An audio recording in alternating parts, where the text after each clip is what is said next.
Look at this. I got headphones on. I got a mic going. Baby. If Huh? only people could see you now. Hey, no video. We've gone through this before. All right, No all right, video. all right. Welcome to This Commerce Life. This is a podcast aimed at small, medium entrepreneurs focused on commerce. I'm Phil, your host, and Kenny, your co-host, will join us as well. And we're going to talk to you about the world of retail and commerce and how things are changing in the world. Hey, long time no see. AnneMarie should be joining us any second now. Yep. No problem. We're not going anywhere. Well, hello. Hi. How are you? How are you? Very well. Thank you. AnneMarie, Kenny, AnneMarie. Hi, Kenny. How are you? Good. How are you? We're this is kind of cool. Yeah. You're crossing from one world into another for me. I like this. Yeah, it's pretty cool. Yeah, good. So where are you, AnneMarie? I'm in Ireland. I'm in Limerick in Ireland. In Ireland. You're a ways away. What time are you there? You're 8 hours ahead of me. I think you're only 5 hours ahead of Phil. Yeah. No, I haven't a clue. I know it's 8 o'clock here, 8 p.m. Yeah, it's 3 for me and noon for you. I'm noon, yeah. I only know this because I was on the phone with AnneMarie figuring out a time, and I had to get the time zone calculator out. Otherwise, I was going to screw Yeah, it up. I was for sure they were 8 hours because London's 8 hours. It's Italy that goes to 9. Yeah. Oh, yeah. There's a difference. Yeah, we're the same as London. Yeah. Cool. Man, I'm excited. I think this will be fun. I thought this would be a really good episode because I think there'll be some really interesting things in here. So for listeners, we've got AnneMarie Brosnan on. AnneMarie and I have worked together for, I don't know, a while now, almost a year, I guess. Yeah, and AnneMarie runs Premier Tuition in Ireland, as you could probably guess by her voice as well and her accent. And so we thought we'd bring her on, one, because she just runs a cool business and AnneMarie is super cool. And then two is because it's a schooling center that has really gone through some pretty radical changes, right? Because we were in the middle of drawing traffic through digital means, but then COVID hit. Kind of changed everything up there for AnneMarie in the school. School opened back up a little bit, and now it's now we're back down again. So, and Kenny and I have spent a lot of time talking about pandemic and how it's kind of messed up a ton of businesses and asked people to reformat. So, welcome to the show. I wonder if you want to tell the audience a little bit about who you are. Yeah, okay, great. Well, thanks a million, Phil.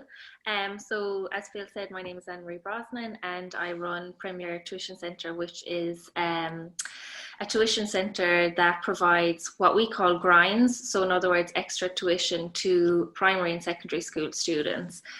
This would be kind of unusual in Ireland in that we provide tuition to primary school students. Most of the tuition services in Ireland at the moment are available to secondary school students.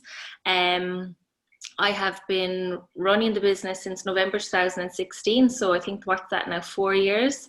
And like Phil said, we were getting to a really good place up until January 2020, and then suddenly COVID hit and we had to rethink our entire strategy and our business model. And but finally we're kind of getting used to the new system now, and it kind of pushed us into doing things that we probably should have been doing all along in terms of going online and things like that. So in one way, there's definitely a positive that can be taken from it. So what exactly what exactly is this tuition? What exactly do you do? So, just to understand it, like from basic. Yeah, so in Ireland, for secondary school students or for high school students, we have one big final exam before they go into college, and we call that the Leaving Cert exam. And it basically determines. Do we lose her? I think so. Just for a second. This bloody internet, eh? I know. Oh, we lost her. Oh, there she is. Oh, we there lost you are. her. So we got to high school Yeah. And that was it. Leading cert, and then Leaving. Okay.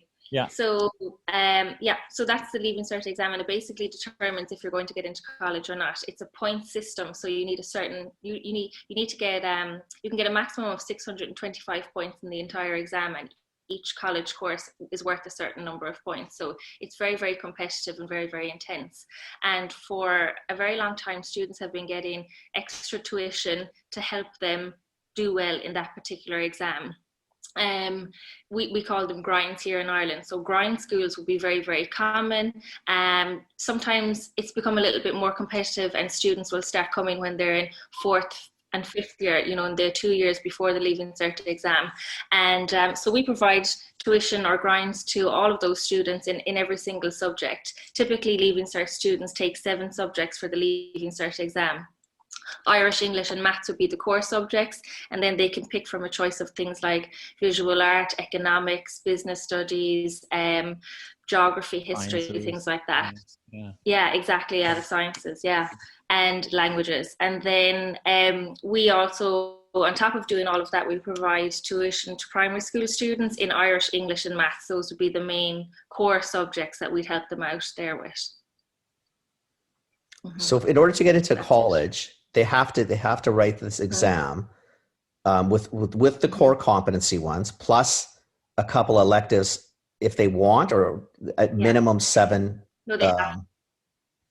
Yeah. So in a lot of ways, like, so here in North America, right, generically what happens is you take kind of 6 core courses and then you apply to university. There you do the same thing, except you've got to write these certs as well, right? And then your cert scores determine, how well or how well your applications are accepted to university. Is that right? But here how it works? Here we don't have to do that though. Yeah. Here we basically needed English 12, math 12. Yeah. What else? I mean, if you're going to be going into sciences, yeah, you needed some of the sciences. Well, you 12. need 6, right? So you got to figure out what 6 you want. Right. So English and math are generally the 2, and then you have to, because they're a basis for everything. If you don't have them, you can't take anything. Yeah, yeah. If you're an arts kid, you do history, like whatever, right? Right. But we don't do. There's no certification exam here, right? Your marks are your marks. You fill in an application form, and then the university figures out where you fall, right? But for them, they've got to do this cert. That's interesting, because for us, I mean, if you got a D or like a C in grade 12, you probably weren't going to college. Yeah. Because the minimum requirements now might be a B. Yeah. Like to get into business school, for example, out of high school, right now, you probably need, in Toronto and in Vancouver for sure, I would assume in the 94th, 95th percentile. Yep. Yeah. Your application is not going to get looked at. Yeah. So if you come out of high school with a 90, you're not getting into business school. Yeah. This is not going to happen. But there you've got the extra, now you've got the cert that you've got to take as well, right? And those scores. That's interesting. They take grades into consideration too, or is it just the cert course or the cert exam? So basically those subjects contribute towards whatever grades you get in those 6 subjects. You have to do a minimum of 6 subjects. Right. Generally, students do 7, and the grades for the best 6 get taken into consideration. Okay. So let's say like an A1 is worth 100 points, an A2 is worth 90 points or whatever. You add up all of the scores from the top 6 subjects that you got, and that will give your entire number of points. So let's say for something like primary school teaching, it might, you might need to get something like 475, 480 points. But you'll also, like you said, you'll also need to have like a minimum requirement in Irish, in the Irish language, for example, because you have to teach Irish to primary school pupils. So for some subjects, there would be a minimum requirement. Right. You need a C3. What was formerly a C3. Yeah. The grade system has changed a little bit to get into primary school teaching. It's different, eh? It's like yeah. It's and then and so I think where it gets really interesting, like along that journey, right, is when I met you, you were running this school, and then there was some you were doing some social media, right, but a lot of your business was coming word of mouth. Right, and then we were working together for maybe can't even remember now. I feel like I've known you such a long time, right? But I think like 3 or 4 months, and then we hit COVID, and all of a sudden word of mouth just went away because you couldn't, nobody wanted to see your mouth, right? So it really wasn't. You were doing this obviously pre-COVID, so it's felt for lack of a better. Is it like a Kumon kind of idea? Yeah, a little so bit. Like it's extra tutoring to make sure that you can function. Yeah. So prior to COVID, I'm a parent because I'm assuming it's going to come from parents pushing their kids. That's just what we do. Yeah. So we push our kids, go write the exam. You know what? You're going to need some extra help. Hey, AnneMarie's got a school. It's going to cost me X amount to get you a little bit smarter so you can pass these exams nicely. Yeah. They attend after school. They sit down in front of you or whoever your teachers are in a big classroom, going from classroom to classroom. COVID hits. We're not allowed to talk to each other, look at each other, breathe.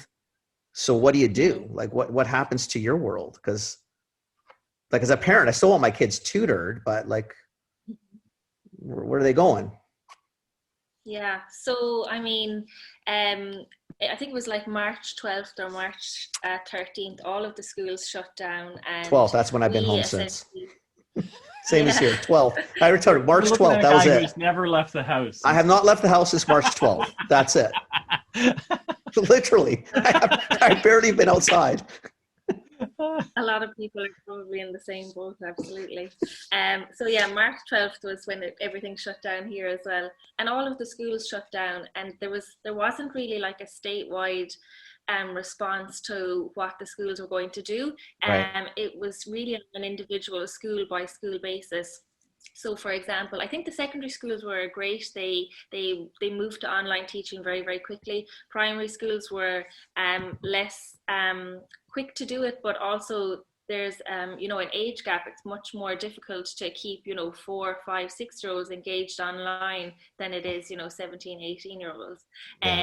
We shut down as well, but we moved very quickly to online learning because even before COVID happened, Phil and I were talking about developing a couple of online courses. So we had looked at the technology I'd need and all of that sort of stuff. So it was something that we were planning on implementing anyway. Like I said earlier, COVID just sort of gave us the push to do it. So I think within about a week's time, we were advertising online courses, being able to, not actually online courses, online classes, being able to deliver live online classes to our students. We gave everyone the option of holding their spaces until we reopened or recommencing with us, continuing with us via Zoom or whatever the video conferencing was. And I'm assuming for the first couple of weeks, it probably would have been similar to here. I mean, none of us knew how long this was going to last. I mean, we were, it's March 12th. Okay. We'll be back April 1, April 10. I mean, end of April, end of April, 100% we're going to be back. That means now November 18th or 19th, our province is shutting down again. Just we're getting an announcement in a couple hours. But I think we're going back down into a quasi lockdown. Europe looks like it's a shit show. I mean, I don't know what the hell happened in Europe. You guys got lackadaisical like I think we did. The States has been a gong show from day one, so forget them. Like that's a disaster unto its own. But that must have been it because you're phoning Phil, you're trying to get online, but you don't even know how long, like how much money, how much time are you going to spend on something that in theory is supposed to be around for 2 or 3 weeks because this was going to go away, right? Yeah. Exactly. Yeah. I mean, we're actually really lucky. We didn't have to spend too much money because all you really need to kind of invest in is maybe getting a subscription or a license to something like Zoom or Join Me, and got a couple of microphones and a couple of writing tablets. So it wasn't really a massive investment, and it was something that we wanted to do anyway going forward because when you're offering face-to-face classes in the tuition center, you obviously have a very limited market, whereas when you're online you can reach the whole country.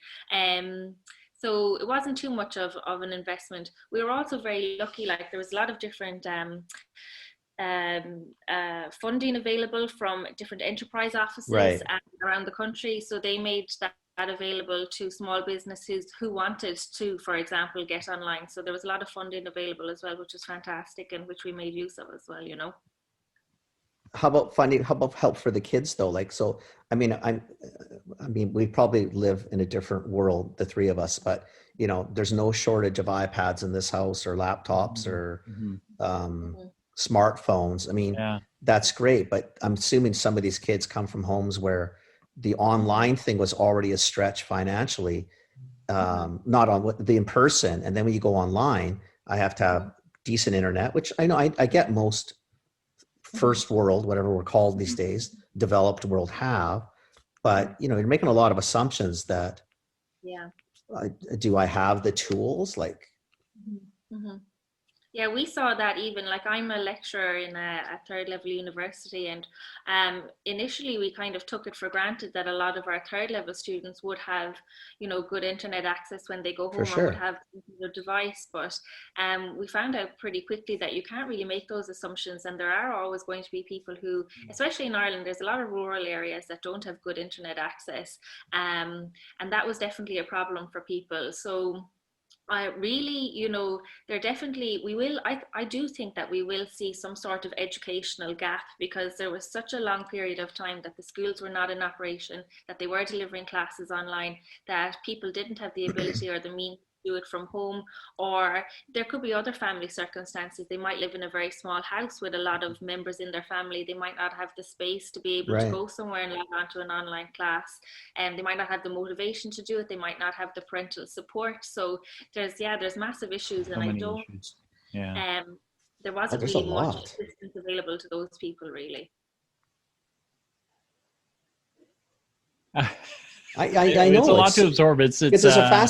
Because it's a fascinating. My son tutors, so my son was tutoring because he's smarter than we don't know where he comes from. The daughter's super smart too. We don't know where she came from either. But this one's ridiculous. I don't know who he is. Definitely not mine. My wife's for sure. Definitively, I don't know where anything. But he went from similar worlds. He's tutoring 1-to-1 to meet at the coffee bar or whatever. COVID hits, he starts doing online. And I think he was finding the same sort of challenges. Like, you got to make sure the other person has all these capabilities, et cetera. Yeah. And he had to change, I guess, I don't know what he does. I guess change, because I'm assuming you had to change how you teach. Like, how do you, I'm assuming it's different to teach online than it is physically there. And again, like, you don't have, like, I'm trying to get the timeline. You don't have a lot of time. You're changing a business. I get it's still tutoring, but it's a fundamental flip. It's I mean, it's big. You think about like, so when it happened, just wrapping your head around, right? Like we were doing certain things on Facebook, we were advertising certain things. I think we had just started Google ads at that point, right? And so there were moments where, the two of us, we're writing Google ads, and I was like, what do I say now, right? Do I say, come on in? Like, I don't think we can say that anymore. I don't know. What do you say? Because before it was word of mouth and you could come on in. Yeah. And then logistically, right? Like, there were lots of pauses, because even the way you segment classrooms, right? Like, AnneMarie has all these classes where they're kind of like 5 to 10 or 5 to 12 kids in a class, but we were talking, I think there was one really good, like, we were talking about this one course, and it was like, for, kind of like 12 to 15-year-olds, this probably makes sense, but we had to, we figured we should stop asking if kids below 10, right? Because AnneMarie was like, how do we manage 10-year-olds that don't want to pay attention, right? Like, if I've got a class full of 9-year-olds that are running around, like, what? Like, you can't yell at them over a screen, and you can't. Well, it's hard enough to control them when you're there. Oh, yeah. And now you put them on a screen. I mean, they're all over the freaking place. But it was kind of cool, because we could, like, all the unknown factors were still able to shift up fairly quickly, because it's digital, right? Like, it's not print. Yeah. You don't need to, But so AnneMarie, you're going from November, December, kids are in school, Billy comes home, says, hey, Johnny's in a course and he's getting better help. And mom says, oh my God, we want to get you into university or college. So, moms phone moms or dads phone dads. But you lose that physical contact. So how did you guys figure out, like, how do you, and I get you can use digital mediums, but still it's interesting. Tutoring to me has always been word of mouth, always. Yeah. That's what tutoring, except Kumon and those guys, they spend billions of dollars. But for the most part, if you are a smaller enterprise, it's word of mouth, 100%. So how do you flip it from that to you're pushing a button? I don't know who you are. Who do I reference? How do I know how do I know you're any good? Yeah. It's definitely not easy. The one thing that we did was that we stayed in contact with all of our, families and our parents. Smart. And people who had enrolled previously. So we made sure to keep in contact with them and to give them updates about what was going on and what we were planning. And I think that definitely helped us. We maintained our social media presence even when we weren't doing anything, even before we were able to move online. And I think that made a difference as well.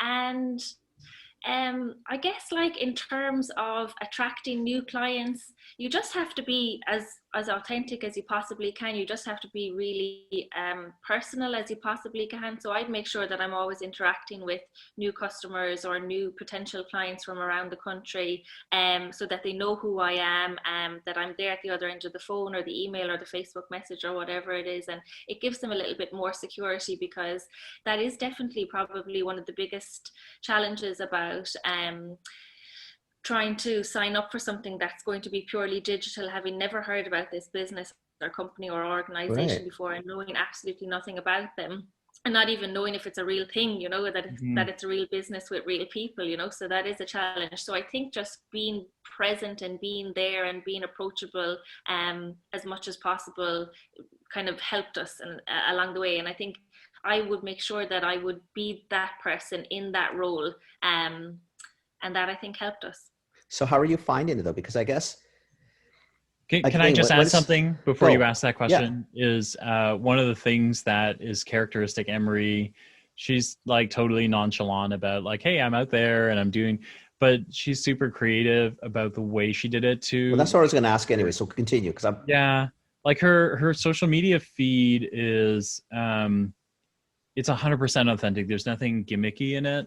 And that's just the way AnneMarie is. And I think the other thing that's really cool is she just found ways to make sure that she's in her social feed. So there are videos of her, explaining things, covering. I think you've got this one really cool one, on some books that you should be reading. She talks about things that are would be directed at us, right? Things like, is your kid low on self-esteem? They're not confident about what they do. She actually brings resources right to the social media feed. So you feel like you've already talked to her before you even go. It's really cool. But that's where I was going to go, Phil. It's different when I can go into the school because you told me that you and Kathy had the kids in the school and you're really happy. Yeah. So I run down the school, say, hey, AnneMarie, listen, I'm a friend of Phil, blah, blah, blah. That's awesome. Yeah. Once you lose that physical contact, I'm assuming that video is going to be critical, because I can talk to you on the phone, but I don't know who I'm talking to. Yeah. Right. I mean, probably because I'm older. I like face to face. I mean, this isn't as good as being able to say hi to you, shake your hand, give you a hug when you leave, all that. But at least I can see you. I can see your smile. I get a feel for what I think I'm getting myself into. Yeah. I'm trying to understand how you do that. I do like the fact. So you're offering, even on your online feeds, you're not giving me the answers, but you're giving me some resources. So if I'm not sure yet, I can give the kids, maybe I can look for some signs of the self-esteem, or I can maybe read a few books on my own. And if I use you, I use you. If I don't, I'm going to thank you quietly, maybe saying, well, thanks for helping at least. Yeah, exactly. That was the intention. And again, smart. I only really started doing that because of COVID, because we were forced, to go online. And I realized that I did need to have to make sure that I had more of a personal online presence rather than just promoting the different classes and things like that we had. I would have been quite camera shy prior to that, fairly reluctant about even putting my own image up on our social media. But I think it definitely did give a lot of people a little bit of reassurance about who we are and what our brand was and what our message was and what our intention was. I think it's critical. I think we need to, people need to see. you could still be a bandit, but at least I can see you. It changes the perception, right? You can at least you go sort of get a feel for the person, right? Mm-hmm. So COVID for you has been, outside of COVID, it's been a disaster, and you're one of those businesses that we sort of talked about even the other day, Phyllis, where you're one of those businesses where COVID has not been the last nail in the coffin. If anything, it's opened up a few doors and windows for you to expand and grow. Yeah. It sounds like you're growing. It sounds like your reach has gotten to be, you're countrywide all of a sudden. Yeah, we're lucky in that respect. Yeah. Sorry, Phil. No, not at all. Not at all. Yeah. Yeah. I think it's cool to watch the school grow, and then it's cool because I think the formats are there, like for you to be able to expand digitally, and then when the doors really open again, you're already there, right, digitally, right. And I think actually it's funny because the reason we started talking about online before COVID, right, was because she has physical space where she was using for students, but we're trying to figure out how to be more efficient with her teacher time as well as, that real estate time.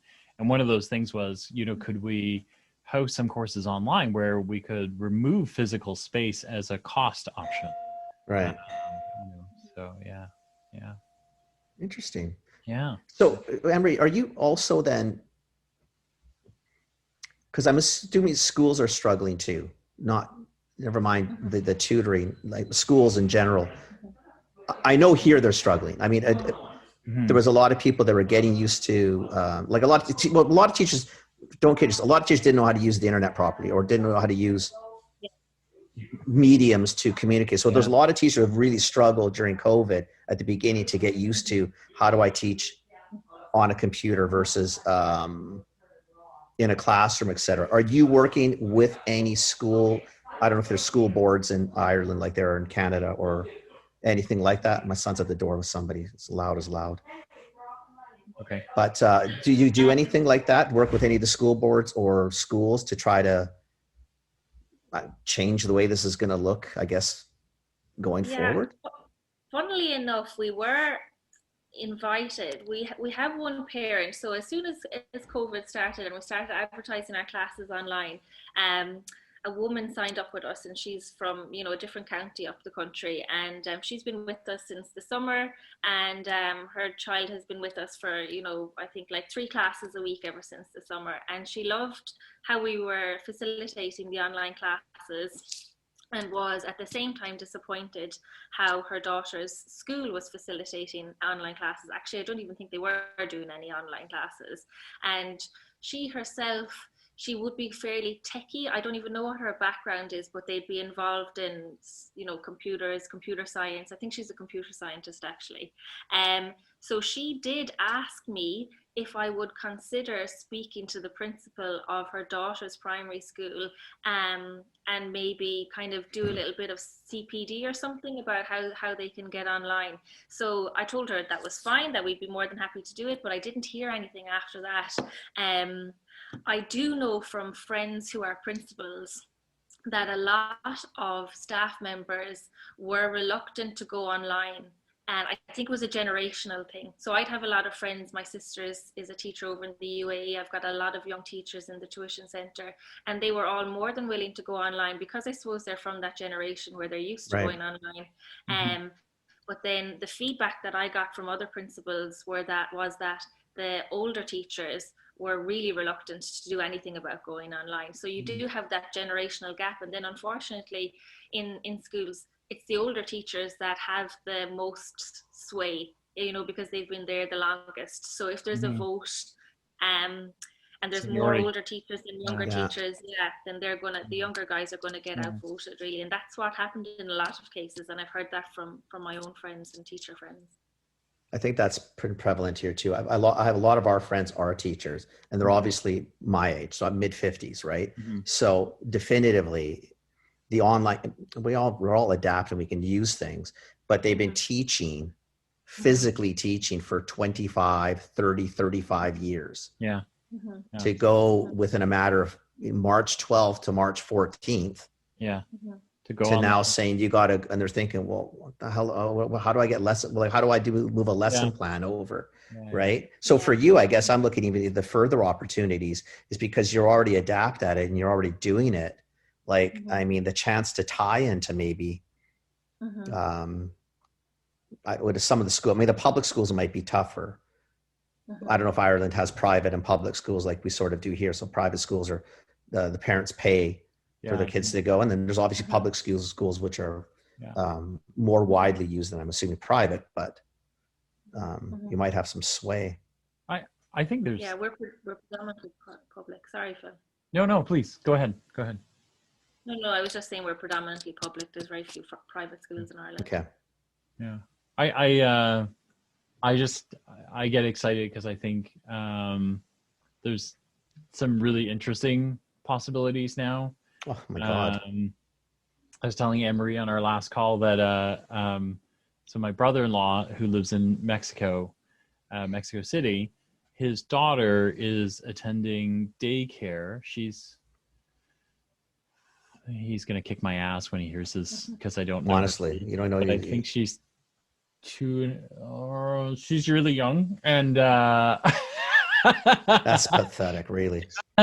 She's attending daycare here in Toronto virtually because the infrastructure isn't quite right and they would like her to be able to speak English fluently. So rather than attend a virtual school down there, they just opted to attend one up here. So it got me thinking like, oh my, like all the other borders are off.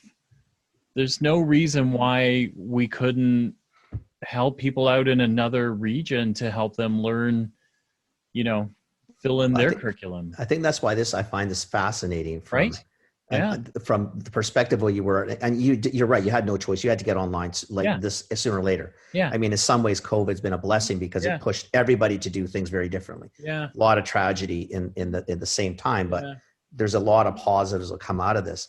But from your perspective, now you look at it, you went from being a very localized, probably within a small region, I mean, because it's proximity, to basically any Irish kid who's going to want to go to post-secondary and needs to write these exams and needs tutoring. Well, again, as long as they've got the funds, the internet means, a device of some kind, well, shit, now that kid out in the country has a chance. Now, are your courses, are they all live? Or can let's say I'm a kid on the farm and I have to work on the farm from 5 a.m. till 5 p.m. Can I take a night course, or is there a recorded option or availability? Yeah. Or something? So most of the classes that we do at the moment are live, but we do actually record them as well. So the students can watch back over them and use them if they want to revise, or if they've missed a class, then they can watch back over it.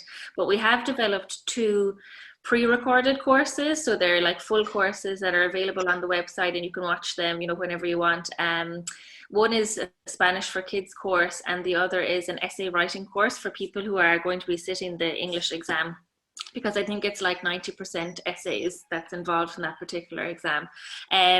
So yeah, those are the 2 courses that we have at the moment, and hopefully develop more in the future. I think there's more of a market for the live and interactive courses right now because they want to be able to have that interaction with the teacher and ask the questions. For sure. And then having the recordings then is sort of like an added bonus that if they do miss it, they can catch up. Well, I think that's the beauty of this in a lot of ways is in the old days, 8 months ago, you missed the course, you missed the course. If you were in the course and you weren't paying attention, you missed the course. At least now you can sit and think, okay, smile a lot, pretend and have no freaking clue and go watch it 12 times to try to understand what you might have missed. See, I got my son in the kitchen right now, so I'm going to get him to listen to this podcast and records to see if he can expand his tutoring role, or you're going to have a Canadian division coming out of Vancouver.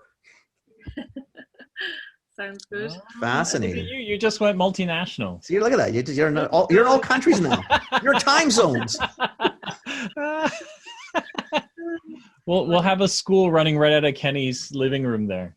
Well, you can't because my mom dropped off some food. That's why the door was so loud. Did your mom bring some biscotti? Dan, was that Nona? Yeah. What did she bring? Loaf? Banana, yeah. Banana loaf. Oh, nice. See, 55 years old and still a baby. Thank God. Listen, AnneMarie. Not she should be out of the house either. She should have been at home, not running around COVID. And fast as you can. She makes wicked biscotti. I got to get you some biscotti before Really? Christmas. Oh, yeah. Oh, yeah. No, really. Good. Like, Kenny's far from me, right? He's like a 5-hour air flight, 3-day drive. Oh, we're 2,500 miles apart. Yeah. Yeah. But he mailed me some of her biscotti. It was like, oh my God. It was fantastic. way. So. Nona's on it, baby.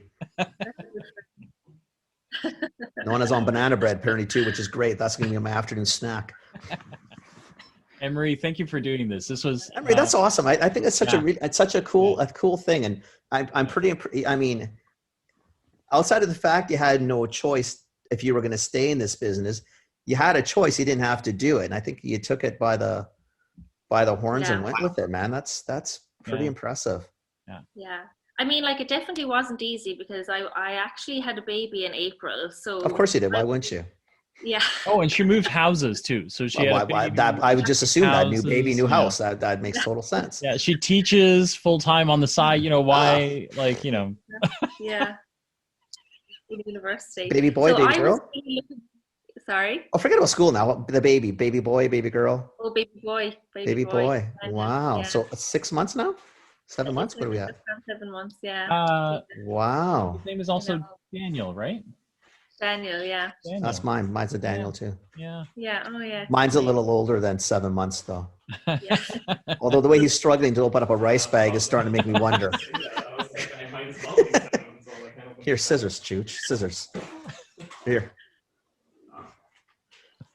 Yeah. Just so you know. See, so you know, from 7 months to 24 years, it's about the same. Yeah, I can imagine. Yeah, I have a husband. Same. Yeah, you got two. Oh, that's right. Yeah. You know what? Yeah. Maybe on the next one we'd be blessed with a girl, and she'll be 50 miles ahead of the boy anyway. All Yeah, the do you boys in the think so? house. I know. Oh, are you 3 kidding boys me? in the house Oh my around God, number. the two women in the house are completely different than the two Yeah, men. the girls are. Oh my. I'm outnumbered in the house. I got 3 ladies in the house, right? Like my wife and the 2 wow. girls. Yeah. They're smarter. Like Oh we're my God, like night and day. boys. Like it's just. Yeah. Totally different.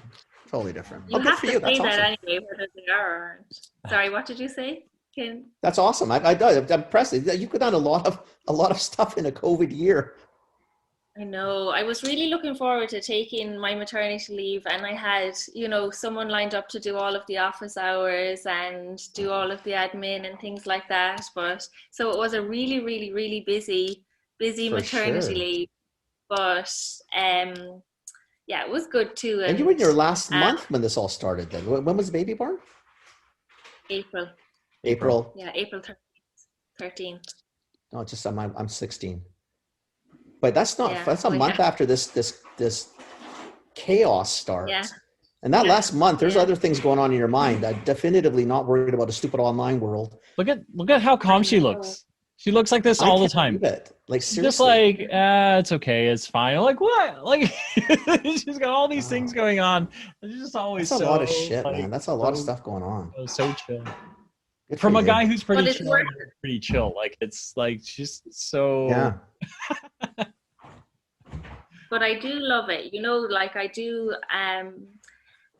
love the tuition center, and I love our students, and I love the challenge of going online, and I love the, thinking of new content and ways to present the new content. So in a lot of ways, like it is really a labor of love, For and sure. I do love my day job as well. Like, so, the hours are a little bit unsociable right now, but, like I said earlier, when I started working with Phil, we had kind of gotten to a place where I was able to take a little bit of a step back and, kind of like enjoy the business a little bit more rather than like work 24/7 in the business. And then COVID hit and I kind of had to go back working 24/7.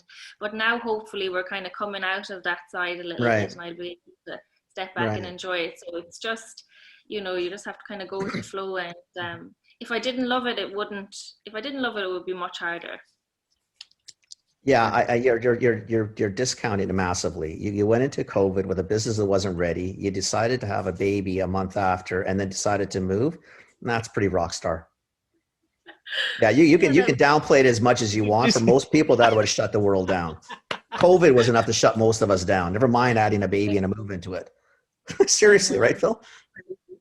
Whatever. Now the rest of us were trying to figure out how to get groceries, and you're like, I'll move. I was trying to figure out how to buy online. I haven't done the buy online, pick up in store. Yeah. Buy online, I figured out. I'm really good at that. That's awesome. Thank you for coming on. If people want to find you, what's the best way to find you?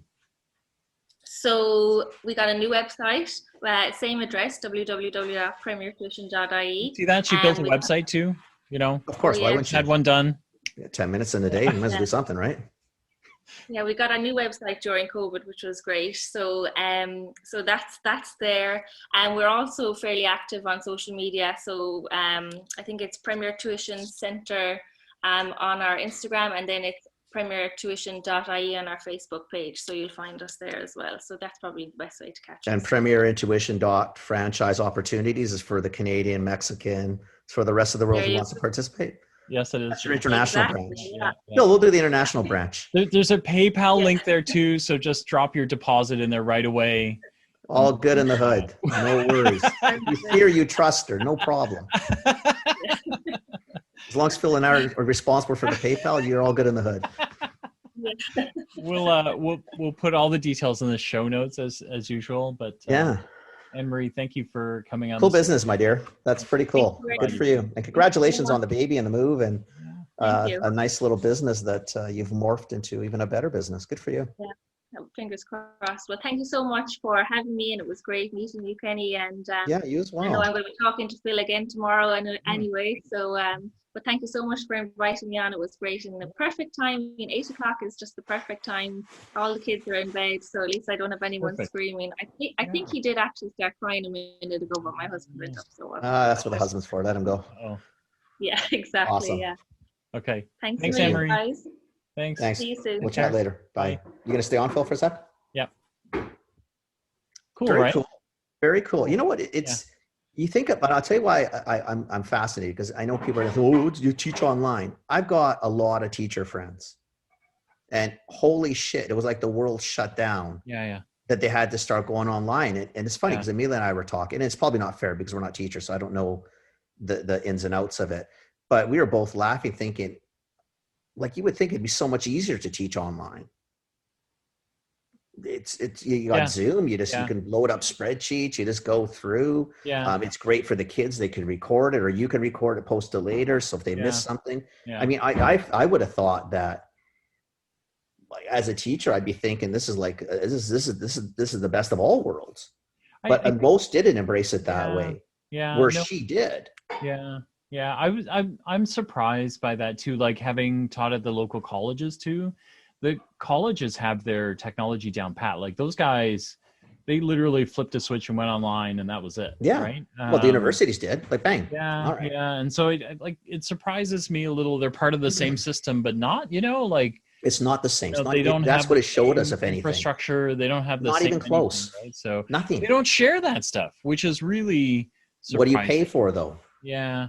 You pay differently for the other. Think about it. We pay taxes for both. But then we pay. I mean, we're still paying the same rates for him to go to SFU. He hasn't seen the campus in 8 months. We're the same. Ryan's never been to Ottawa U.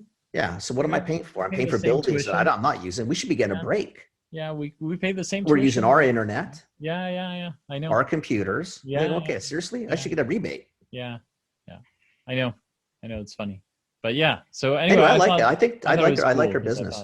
I need to get Daniel to listen to this podcast when it gets posted, because from his side, even it's a cool business, because you could your whole tutoring game